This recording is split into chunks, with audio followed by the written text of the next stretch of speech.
The Australian Financial Review.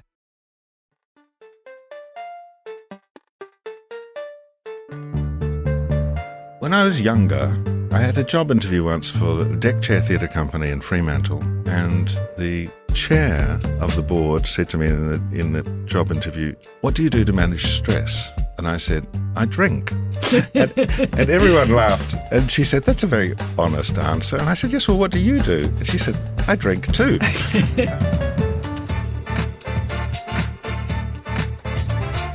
Hi, I'm Sally Patton, editor of Boss from the Australian Financial Review. And welcome to 15 Minutes with the Boss, a podcast about success and failure and everything in between. And along the way, we're hoping to get some really great advice from our leaders. My guest today is Richard Evans, the Chief Executive of the Australian Chamber Orchestra. Hi, Richard. How are you? Hi, Sally. Very well. Thank you so much for coming into our very black studio. It is dark today in here, isn't it? Yeah. It is. Now, Richard, as I said, you're the CEO of the Australian Chamber Orchestra.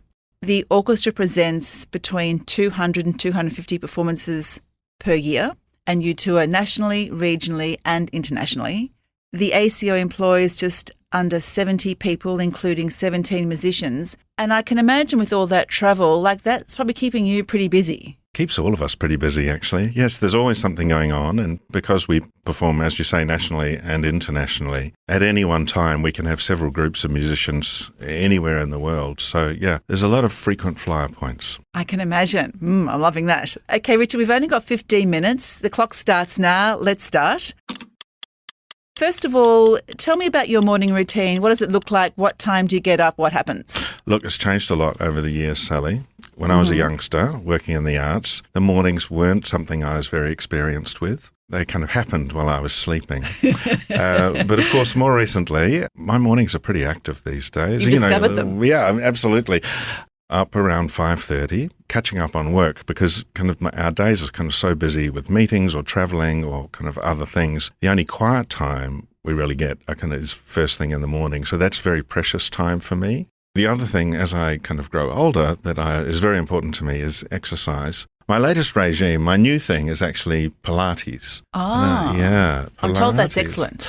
Well, yes, I look forward to feeling excellent about it. At the moment, it feels quite challenging. How many classes of Pilates are you trying? Do about 2 or 3 a week. In the morning, which I alternate with spinning. Spinning is something I'm quite good at. That's the cycling class that's quite fun, where someone yells at you for 50 minutes. But I felt like I needed some more flexibility and kind of core strength. So Pilates is my new thing. So after Pilates and spinning, are you a breakfast person? I am a protein drink person. Okay, so like a protein milkshake. Yeah, protein powder, raspberries, some oats in the blender. It's terrific. I guess in your job, you'd be having a lot of canapes at night because you've got a lot of functions you have to go to. Yeah, kind of eating is a real problem for us because meals that are at odd hours and often you're eating cocktail food, which is not ideal night after night. And also just getting as much protein in as possible. So I find the protein powder in the morning just lets me relax for the rest of the day.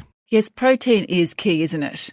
Okay, next question. This is about a pivotal moment in your career. Was there something that happened or some project that you worked on that changed the trajectory of your career or changed you as a leader in some way? Many years ago in the late 90s, I worked for a youngish Bell Shakespeare company with John Bell. Yeah. And I had the most wonderful chairman, a guy called Tim Cox.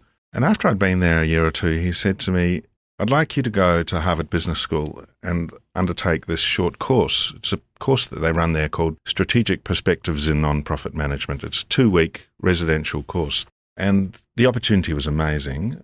The quality of the learning and the participants just kind of brought my brain to life in a way quite unlike it had been brought to life before. So what 1 or 2 things did you learn at that course that has stood out and you have carried ever since? I grew up in New Zealand and in Christchurch at a time when kind of Christchurch was a town of 200 or 250,000 people. And I guess kind of having begun a career in Australia, there's always a sense of imposter syndrome. And I think going to participate in the course at the business school, it made me realise that I wasn't so thick, really, and that, against, a class of other people that actually I could hold my own, and actually I had something to contribute that people were interested in. So I guess there was a confidence which came just being admitted and just kind of being in the group. So was there a lesson, say, even from other students, your fellow students, that you took with you that really sort of grabbed you? There's not a specific thing that I can look back on now, but I do remember that sense of people being vulnerable in front of one another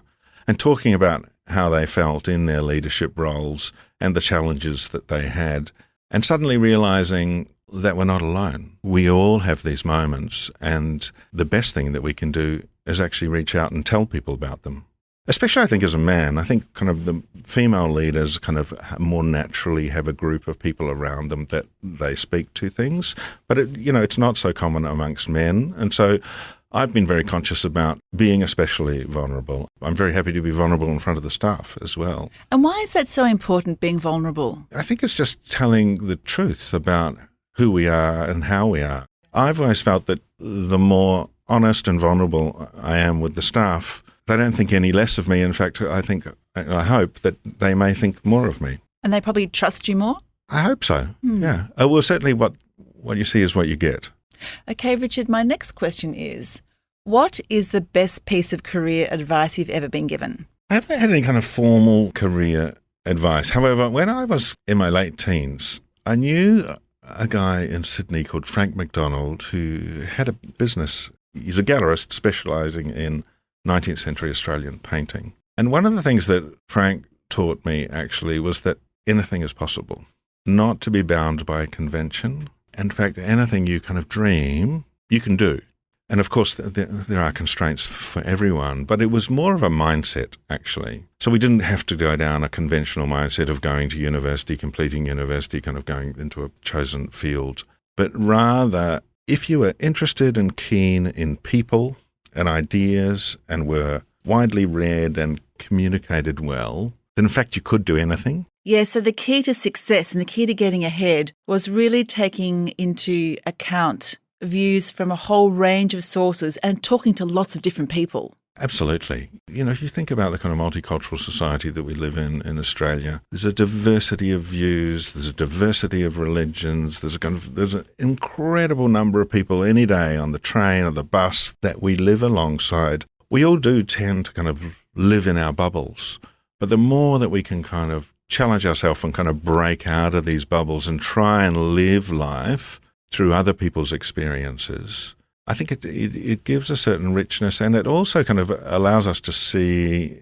issues of the day through another lens. So what do you do personally? Do you make sure that you read newspapers or The Economist from front to cover, as well as see documentaries? How do you do it all? There's not as much time, and I'm not smart enough to read The Economist. I've tried really hard. I find it very dense. Actually, it's not that bad, I must say, but anyway, yeah.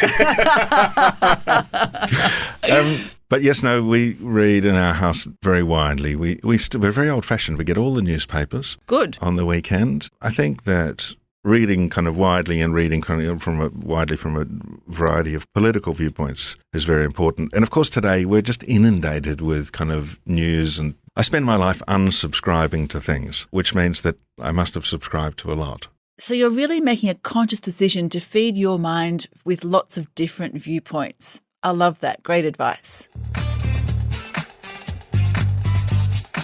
On that note, don't go away. We're going to take a short break, and when we come back, we're going to open the chatterbox.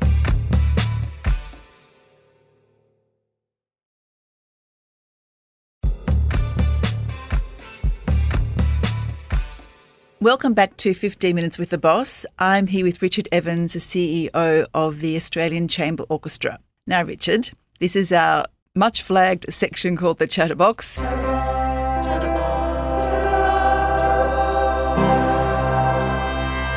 In front of you is the lovely brown, shiny cardboard box, inside which, yes, I think there are probably 15 or 20 questions. Could you please have a fish in the box and No, I get to read it. Thanks very much.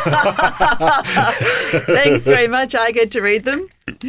What's the one device you can't live without, but you can't nominate your telephone? Oh, I can't nominate my phone. No. I guess the thing I can't live without then is the turntable and the music we play in our house. Do you have an actual record turntable? I do have a record turntable and I have a collection of records, jazz and classical.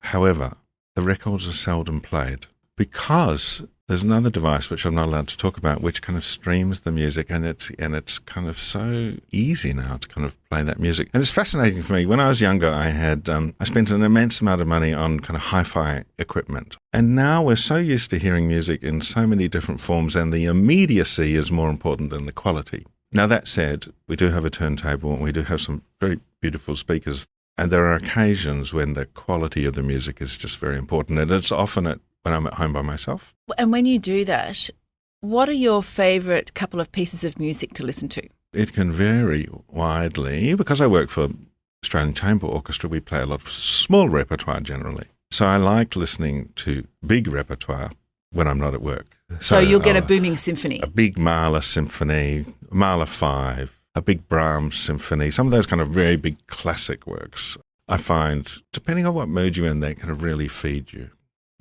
So you will turn on the turntable every now and then when you're on your own? I will, and I love it. Okay. Next question, have a fish. Do you have a coping mechanism for high-stress situations? When I was younger, I had a job interview once for the Deck Chair Theatre Company in Fremantle, and the chair of the board said to me in the job interview, "What do you do to manage stress?" And I said, "I drink." and everyone laughed. And she said, "That's a very honest answer." And I said, "Yes, well, what do you do?" And she said, "I drink too." And I was very practiced at managing my stress through drinking. And about 10 years ago, I discovered that it's a tremendous tool until it isn't. So 10 years ago, I stopped drinking. And now I find other ways of dealing with it. I go for a walk, cup of tea. Okay, a cup of tea will de-stress you. Cup of tea will de-stress me. During the day? Walk. Yeah. You know, it's interesting being the boss, isn't it? Because there are those moments of overwhelm, which are entirely self-induced often. And then there are acute responses to pieces of news or you know, kind of business situations. And our personal response is quite different to all of them. And our sense of agency or power in these situations varies. But certainly the deadening the feeling is not a recipe for success. And so I think taking some deep breaths and kind of reflecting and not acting too impulsively is critical in those key moments. And do you look back now and think, why did I ever think that alcohol was a good de-stressor? I think one of the reasons for that for me was that, you know, I was a chief executive from my early 20s. It's very lonely being chief executive. And, you know, I was in situations where I had to deal with things largely by myself. And that's a very young age to be doing that. Yeah. I just found it to be very effective for a while. I was interested when you said that a lot of stressful situations are self-induced. Do you think that's true in general? Do you think if we were able to organise our minds better, we may not have those sort of self-induced, overwhelming or very stressful moments? I think that is true. I've been through periods of my life where I've meditated. I'm a casual meditator. But certainly that's moments people who have that kind of meditation discipline, I think, are able to contextualise things more and able to I have been able to react in a better way. It doesn't mean you don't have the feelings. In fact, you understand the feelings a bit more deeply, I think. So would you say on reflection that the drinking was more sort of escaping the situation rather than actually dealing with the stress? Definitely. Delaying the stress. Yeah. Yes. Well, the problem doesn't go away the next day. Yeah. No, true. Okay. I love that. Have a fish. Let's see what we've got next. Who is a leader, business or otherwise, whom you really admire and why? One of the leaders in the Australian business community that I've known for about 30 years is Michael Chaney, who's the chair of Wesfarmers, who've recently actually become the principal partner for the Australian Chamber Orchestra. So I heard. And whilst I've never worked with him or kind of for him, what I have observed is this kind of absolute sense of calm and control and genuinely interested in younger people, what they had to say. I've always really, really admired that. You know, there's that sense in some leaders where you never feel like they're rushing to the next thing. That's something I've kind of always tried to model as well. Interesting. So it's that combination of being calm and creating time for people, including younger people, and making them feel like they've got your full attention at that point in time. Yeah, that's right. That's right. And you try and emulate that too. I would love to think that I can emulate some of that. I really like that.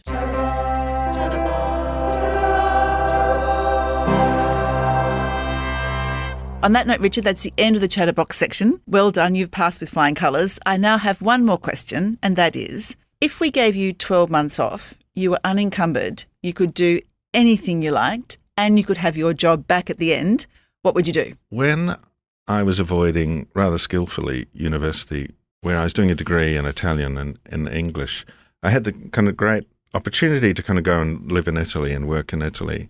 As a youngster, I was 18 or 19, and I was kind of managing kind of villas or kind of properties in the countryside where other people went to play, and I was working and mowing the lawn. But I was an art history freak, and I used to spend all of my pocket money kind of going from village to look at kind of pictures.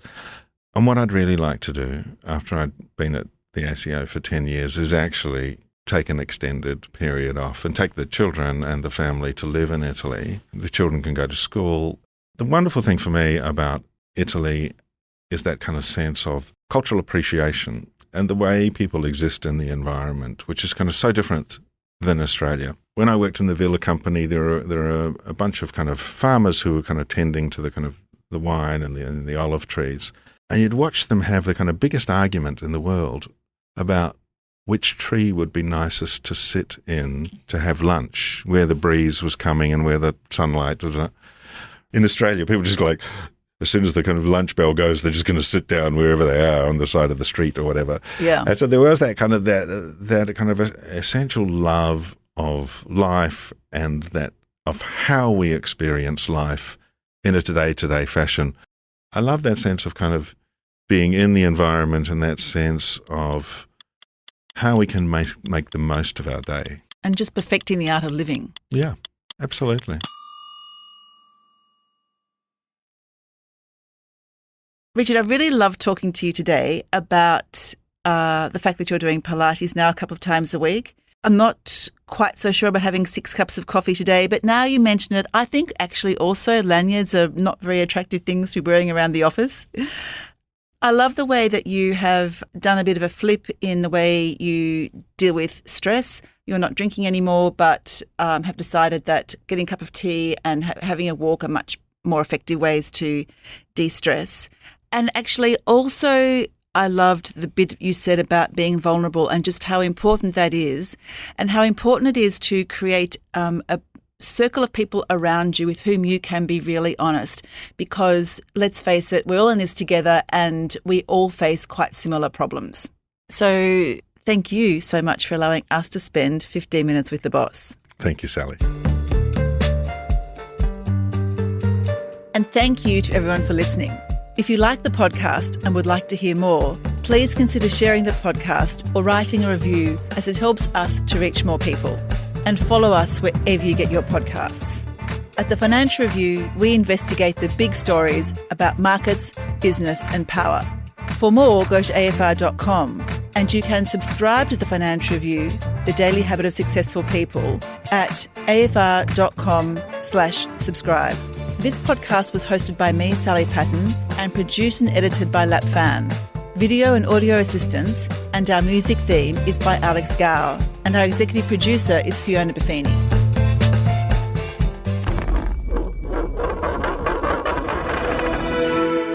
The Australian Financial Review.